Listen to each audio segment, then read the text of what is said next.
جو نقصان ہے اس کے ذمہ دار آپ تو نہیں ہیں، آپ تو اب آئے ہیں، لیکن ہم سب کا بوجھ ہے جسے ہم نے اٹھانا ہے۔ اعوذ باللہ من الشیطان الرجیم، بسم اللہ الرحمن الرحیم، اللہم صلی وسلم وبارک علی سیدنا محمد وعلی آل محمد۔ سینئر سیاستدان یہاں ایوان میں موجود ہیں، رانا تنویر صاحب موجود ہیں۔ آپ کا اسم شریف اس لیے لیا کہ کچھ سینئر پولیٹیشنز آج میں ایوان میں دیکھ رہا ہوں کہ جب 10 سال پہلے اللہ بزرگ برتر نے مجھے موقع دیا اللہ کے 100 ناموں کے نیچے بجٹ سپیچ کرنے کا، تو کچھ میرے سینئرز تو اس وقت نہیں ہیں، شاہ جی نہیں ہیں، خان صاحب نہیں ہیں۔ اس زمانے میں ہمارے ساتھ ہاشمی صاحب ہوا کرتے تھے، لیکن نواب صاحب موجود ہیں۔ یو بی اے وٹنس، اگر آپ کو میں 10 سال پیچھے لے جاؤں تو انہی اللہ کے 100 ناموں کے نیچے میں نے کچھ باتیں کی تھی، اور میں 10 منٹ کے اندر اس کو، اور میری بات آج کسی جماعت کی نہیں، دوبارہ میں یہ بات کر رہا ہوں، مقدمہ جمہوریت رکھنا چاہتا ہوں اس ایوان اللہ کے 100 ناموں کے نیچے، ان کے سامنے جو اس ملک کے اصل وارث ہیں، 25 کروڑ عوام۔ ہمارا تعلق مختلف جماعتوں سے ہو سکتا ہے، لیکن ہماری آخری وفاداری اللہ اور اس کے رسول کے بعد اپنی جماعت اور اپنے لیڈر سے پہلے ان عوام کے ہے جو پیچھے ہمارے پیچھے کھڑے ہیں۔ کوئی لاہور سے آیا ہے، کوئی کراچی سے آیا ہے، کوئی خیبر پختونخوا کے بڑوں سے آیا ہے۔ مجھے آج یہ بات بڑی خوبصورت یاد آئی ہاشمی صاحب کی، جو انہوں نے مجھے ایک دفعہ کی تھی۔ وٹو صاحب نے فرمایا تھا، میں پوچھا ہاشمی صاحب آپ سیاست میں کیوں آئے، ڈپٹی اسپیکر صاحب، تو انہوں نے کہا یار مجھے ایک جگہ ایسی چاہیے تھی جہاں کہ میں اپنی بات کر سکوں۔ تو میری درخواست ہے تمام ایوان کے معزز لوگوں سے، دوستوں سے، بھائیوں سے، بہنوں سے، اپنی بات کیجئے، دوسرے کی سنیے، اور ہم گالی سے نہیں بلکہ دلیل سے جواب دیں۔ وہاں سے بھی ایک غلطی ہوئی، ہماری طرف سے بھی ہوئی، میں کسی کا نام نہیں، میں سمجھتا ہوں دونوں نہیں ہونے چاہیے تھے۔ ہمیں اس ایوان کو ایک ایسا ایوان بنانا ہے جناب ڈپٹی اسپیکر صاحب کہ جس کے ہمارے بچے نوجوان ہمیں فالو کرتے ہیں، ہم ان کے لیے لیڈرز ہیں۔ ہر باپ ہر ماں اب کم از کم اپنی بیٹا یا بیٹی کا لیڈر ضرور ہوتا ہے۔ جو درد آج وسیم صاحب آپ نے بیان کیا، پچھلی اسمبلی میں نے یہ بات کی تھی، ہم سب پاکستانی ہیں، پشتون ہم نے ووٹ کی طاقت سے بنایا، پنجابیوں نے قربانی دی، سندھی بلوچ سب نے، میں برملا اس کا اظہار کرتا ہوں، سب سے بڑی قربانی پاکستان کے لیے اگر کسی نے دی ہے، اردو سپیکنگ نے دی ہے کہ اپنا گھر چھوڑ کے پاکستان کو گھر بنایا۔ آؤ ان کو سینے سے لگاؤ، اور ساتھ میں بلوچ کو بھی سینے سے لگاؤ۔ تو آج سے 10 سال پہلے ڈپٹی اسپیکر صاحب آپ کی فل توجہ آج مجھے چاہیے، آپ دیندار آدمی ہیں، اور میں نے آپ کو ہمیشہ جائے نماز پہ اپوزیشن لابی میں دیکھا تھا۔ میں نے 10 سال پہلے بات کی کہ اللہ ان 100 ناموں کے نیچے الرحمن الرحیم الملک القدوس السلام المؤمن المحیمن العزیز الجبار المتکبر خالق البارئ المصور الغفار قہار الوہاب الرزاق الفتاح علیم القابض الباسط الخافض الرافع المعز المذل سمیع البصیر الحکم العدل اللطیف الخبیر حلیم العظیم الغفور الشکور علی الکبیر الحفیظ المقیت الحسیب الجلیل الکریم الرقیب المجیب الواسع الحکیم الودود المجید الباعث الشہید الحق وکیل القوی المتین الولی الحمید المحصی المبدی المعید محی الممیت الحی القیوم واجد الماجد الواحد الاحد الصمد القادر المقتدر المقدم المؤخر الاول الاخر الظاہر الباطن والی المتعال البر التواب المنعم المنتقم عفو الرؤوف المالک ذو الجلال والاکرام رب المقسط الجامع الغنی المغنی المانع الدوار نافع النور ہادی البدیع الباقی وارث الرشید الصبور۔ اللہ کے 100 ناموں کے نیچے ہم سب اس بات کا عہد کرتے ہیں، آپ ہو یا ہم ہو، ہم اس بات کا عہد کرتے ہیں یہ پاکستان ہماری ماں ہے، اپنی ماں سے زیادہ اس پاک سرزمین کے وفادار رہیں گے۔ اور اس کے بعد قائد اعظم بیرسٹر محمد علی جناح نے جو باتیں کی تھی، میرے بڑے بھائی تارڑ صاحب بیٹھے ہیں، لاء میں میرے سینئر ہیں، قابل احترام ہیں، اگر ہم ان کی گفتگو پہ جاتے، ان کے فرمودات پہ جاتے، یقین کیجئے پاکستان آج سپر پاور ہوتا، اور یہ بنے گا، اور یہ بنے گا جس طرح صوفی محمد برکت علی صاحب فرمایا کرتے تھے۔ وہ کہتے تھے تمہیں جنگل میں تنکے چنتا ایک ملنگ یاد آئے گا، جب وہ کہا کرتا تھا ایک وقت آئے گا کہ دنیا کے فیصلے پاکستان اور اسلام آباد کی ہاں اور نہ میں ہوں گے، لیکن اس کے لیے ہمیں کھڑا ہونا ہوگا، مضبوط ہونا ہوگا۔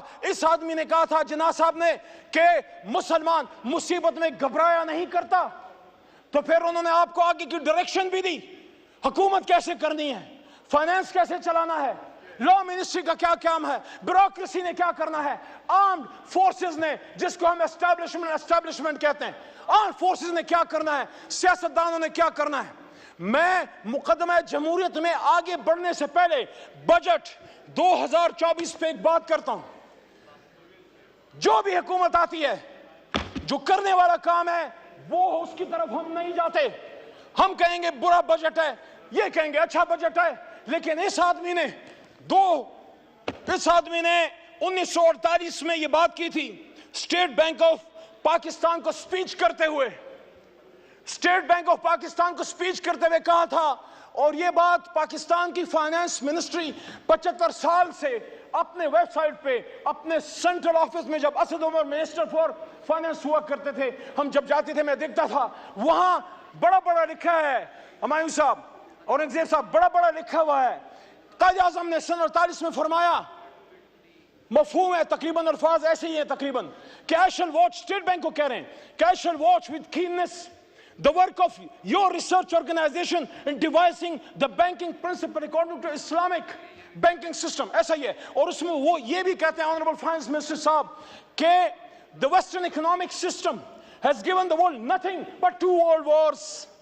تو انہوں نے ہمیں راستہ کیا دیا, راستہ یہ دیا کہ آؤ دنیا کو ربا فری, سود سے پاک معیشت دیں. مسلمانوں نے ہند نے جب پاکستان بنایا تھا لا الہ الا اللہ محمد رسول اللہ کے نام پہ, تو ہم نے دنیا کو جب ایک نئی ریاست دی, اللہ رسول کے نام پہ پہلی ریاست ہے اور شاید آخری ریاست, تو وہاں ہم نے دنیا کو اپنا اکنامک سسٹم دینا تھا. ہاں مشکل ہے, اور جیسا مشکل ہے, لیکن سفر, وہ جو نیلسن منڈیلا نے کہا تھا نا کہ journey of 1000 miles starts with a single step, let's take that step today from the National Assembly of Pakistan, my learned brothers and sisters. دوسرا, قائد کی بات تو بڑی ایک انسان کی بات ہے. اللہ کیا کہتے ہیں سورہ بقرہ آیت نمبر 276, الذين يأكلون لا يقومون إلا كما يقوم الذي يتخبطه الشيطان من المس ذلك بأنهم قالوا إنما البيع مثل الربا وأحل الله البيع وحرم الربا فمن جاءه موعظة من ربه فانتهى فله ما سلف وأمره إلى الله ومن عاد فأولئك أصحاب النار هم فيها خالدون. مفہوم یہ ہے کہ جو لوگ سود کھاتے ہیں وہ اس جہان میں ایسے اٹھیں گے يتخبطه الشيطان من المس, جیسے ان کو if the evil has touched them.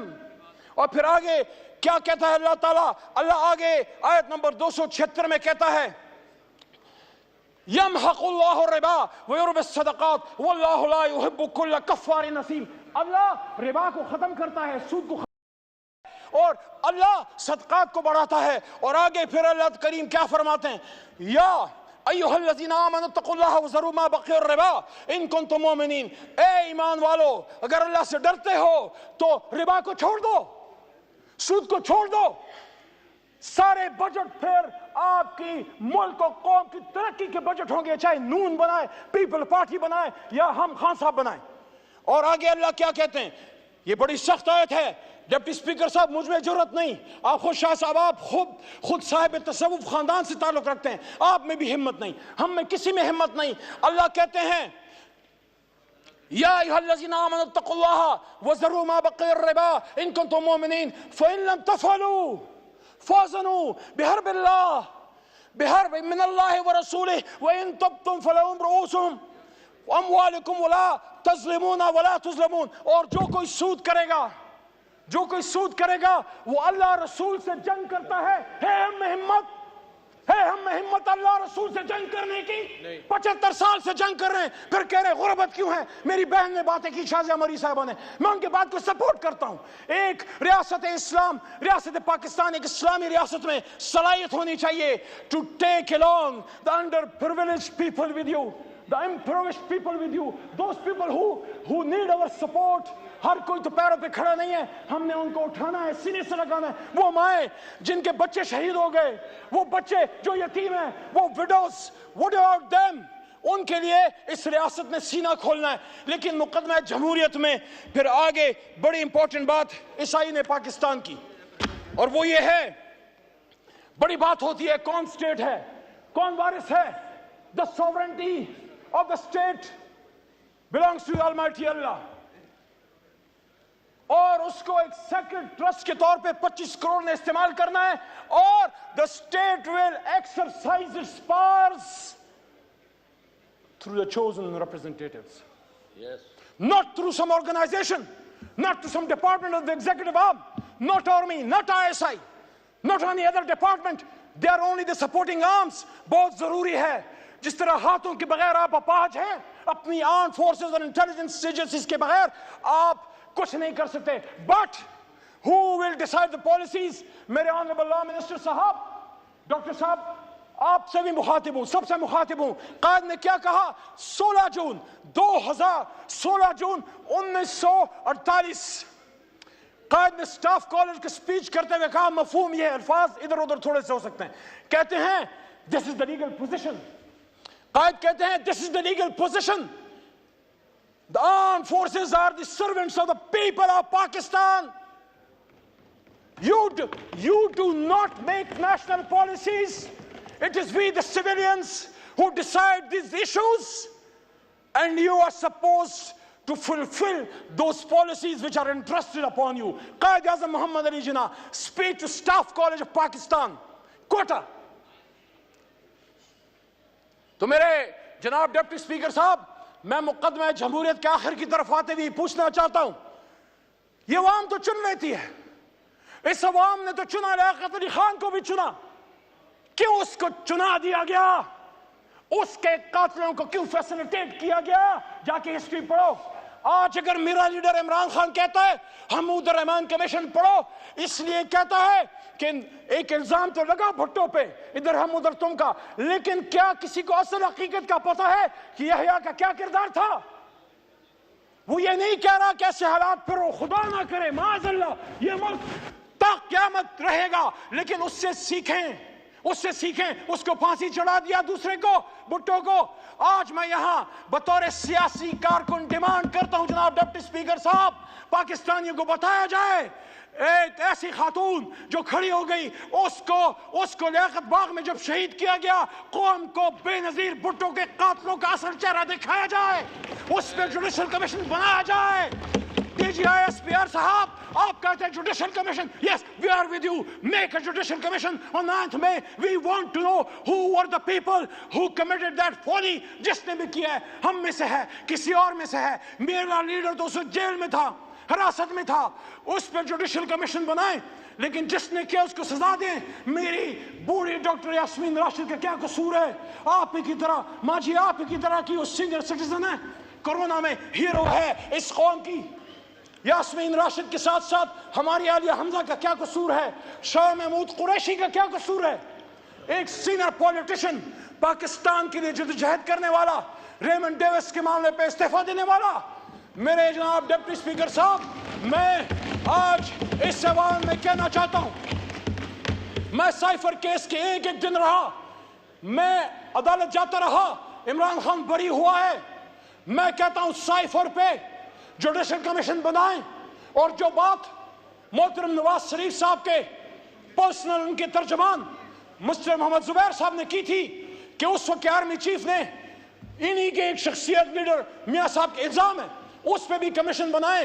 میرا سوال یہ ہے, کب ایسا کیوں ہوتا ہے؟ ایک منتخب وزیر اعظم کے ساتھ ایسا کیوں ہوتا ہے؟ 88 میں جب بے نظیر صاحبہ کی حکومت آئی, 90 میں آئی جی آئی کس نے بنائی؟ 90 میں آئی جی آئی کس نے بنائی؟ کیوں اس کو 5 سال پورے نہیں کرنے دیا؟ اور اگر نواز شریف آ گئے 90 میں, تو 93 میں جتنا بھی کوئی قصور تھا, آرمی چیف کو برطرف کرنے کا اختیار قانون نے دیا تھا نواز شریف کو. کیوں اس کی حکومت ختم کی گئی؟ 99 میں کیوں نواز شریف کو ہتھکڑیاں ڈال کے بھیجا گیا؟ کیوں بھیجا گیا؟ تو جب میں نواز شریف کی اس کے خلاف اگر اینٹی جمہوریت کوئی کام ہوا ہے, تو میں پھر اس ایوان کے سامنے یہ مقدمہ کیوں نہ رکھوں؟ کیا آپ کے سابق وزیر اعظم آپ کو نہیں پسند, آپ اس سے نہیں ایگری کرتے سیاست سے؟ اس پہ لائف اٹیک, 1-2 منٹ جی, اس پہ آخری اٹیک ہوا, لائف اٹیک ہوا, باڈی میں 4 گولیاں کھا کے 350 دنوں سے جیل میں ہے. اس پہ جوڈیشل کمیشن کیوں نہ بنے؟ کتنی بے نظیر, کتنے لیاقت علی خان, کتنے بھٹو قربان کرو گے؟ ہزاروں سال نرگس اپنی بے نوری پہ روتی ہے, بڑی مشکل سے ہوتا ہے چمن میں دیدور پیدا. مقدمہ جمہوریت یہ ہے میرے بھائیوں, میری بہنوں, میرے دوستوں, do not fight for power, Don't go into politics. Do not fight for power. Fight for the people of Pakistan. شکریہ آپ رانا صاحب شکریہ. مائک کھولیں. تو صاحب کی جماعت میں ہیں, آپ کھڑے رہیں. میں عمران خان کے ساتھ کھڑا ہوں, کھڑا رہوں گا انشاءاللہ. جیل بھی نہیں توڑ سکی. لیکن میں یہ کہتا ہوں پاکستانیوں, میں یہ کہتا ہوں میرے دوستوں, میں یہ کہتا ہوں جب بات پاکستان کی ہو, جب بات اسلام کی ہو, جب قائد کی ہو, پھر اپنے لیڈر کی بات چھوڑ کے اس لیڈر کی بات اپنا لو, پھر اللہ رسول کی بات پکڑ لو. آپ میں سے ہر ایک لیڈر ہے, میں نے پچھلی سپیچ میں بھی یہ بات کی, ہم اپنا سٹیچر بڑھائیں, اپنے لیڈر کی غلط بات کو غلط کہیں, پاکستان زندہ باد کے لیے کہیں. اور اس شعر کے ساتھ اسپیکر صاحب آپ کو شعروں کا بڑا شوق ہے, صاحب ذوق ہیں. یہ شعر اس مقدمہ جمہوریت کا درد ہے, یہ شعر اس مقدمہ جمہوریت کا درد ہے, یہ عمران خان کا بھی درد ہے, یہ نواز شریف کا بھی درد ہے, یہ شہید بھٹو کا بھی درد ہے, یہ قائد اعظم کا بھی درد ہے. جاگن والیاں